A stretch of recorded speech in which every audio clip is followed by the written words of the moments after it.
এই যে আখাউড়া থানা মুগরা ইউনিয়ন বুচিয়ারা গ্রামের যে অলিম্পিক এক ঘটনা, একটা গাছ এখানে অলিম্পিক ভাবে দাঁড়ায় ছিল, এটা সরকারিভাবে এখন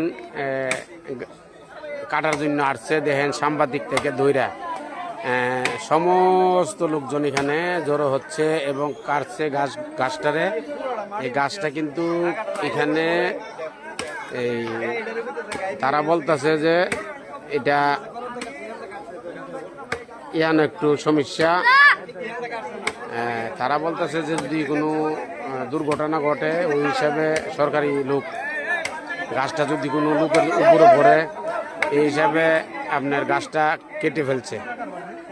ঠিক আছে, আমি বহুত গাছ দেখছি কাটতে রক্তপুঞ্জ দিবে গাছের আর এটার ভিতরে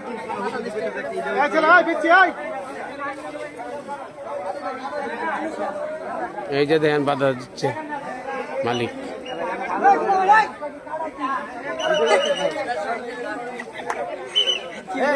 মোবাইল